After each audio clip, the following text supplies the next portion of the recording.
आज दिनांक 18 डिसेंबर 2025 रोजी डोंगराळे येथील ज्या पीडित मुलीवर अत्याचार करून निर्गुणपणे खून करण्यात आलेला आहे त्या आरोपीविरुद्ध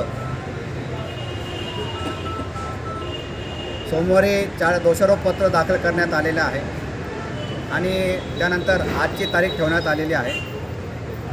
आजच्या तारखेमध्ये आरोपीविरुद्ध जो काही खटला चालणार आहे तर तो खटला कशा प्रकारे चालणार आहे या संबंधीचं युक्तिवाद आदरणीय उज्ज्वल निकम साहेब यांनी VCवर हजर राहून माननीय न्यायालयाला पटवून दिलेला आहे। त्या कामी निकम साहेबांनी युक्तिवाद केलेला आहे।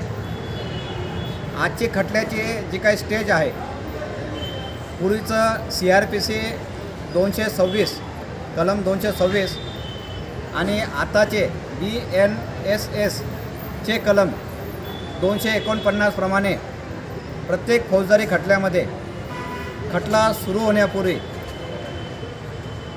आरोपीविरुद्ध जो काही खटला केलेला आहे तो खटला सरकार पक्ष कसा साबित करणार आहे याचं विश्लेषण न्यायालयाला आधी द्यावं लागतं आणि ती stage opening case for prosecution section 249 BNSS आणि CRPCचं कलम 226 या कलमामध्ये त्याची तरतूद करण्यात आलेली आहे। तर आदरणीय निकम साहेब उज्ज्वल निकम साहेब यांनी VCवर हजर राहून माननीय न्यायालयाला सांगितलेलं आहे की आरोपीविरुद्ध हा परिस्थितीजन्य पुरावा आहे आणि आम्ही फॉरेन्सिक एव्हिडन्सने जे आमचे साक्षीदार आहेत त्या साक्षीदारांमार्फत घटनास्थळावर जे काही आम्हाला एव्हिडन्स मिळालेला आहे त्या एव्हिडन्समार्फत आमचे जे काही लास्ट सिनियर साक्षीदार आहेत त्या साक्षीदारांमार्फत आम्ही या आरोपीविरुद्ध असलेला खटला साबित करणार आहेत अशा प्रकारचा युक्तिवाद माननीय निकम साहेब यांनी केलेला आहे। तसंच आरोपीच्या वकिलांनी देखील VCवर हजर झालेले आहेत। त्यांनी देखील या खटल्यामध्ये आरोपीचा बचाव करण्याकामी युक्तिवाद केलेला आहे।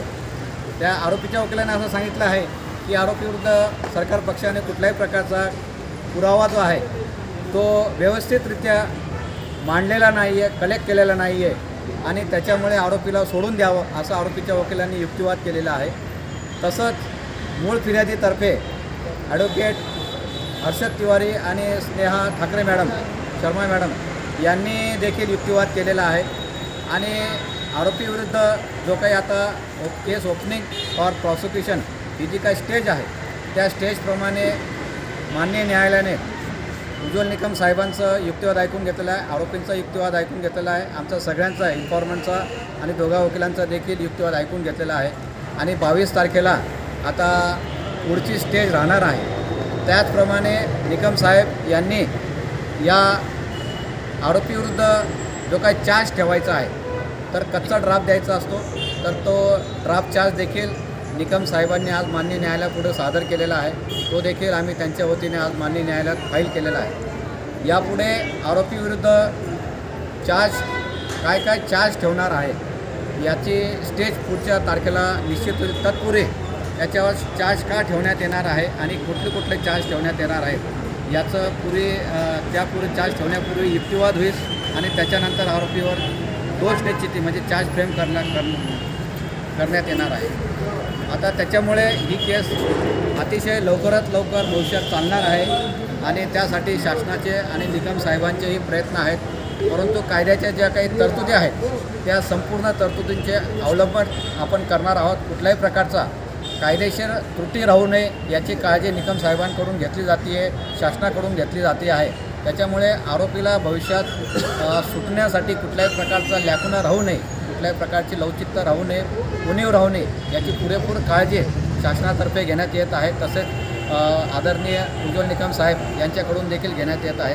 उज्ज्वल निकम साहेब आणि माझं त्या संबंधाने नेहमी आणि डे टू डे आमचं फोनवर बोलणं चालू आहे आणि साहेबांना जी काही आवश्यक मदत लागते त्या कामी साहेबांना आम्ही आवश्यक ती मदत करत असतो। धन्यवाद।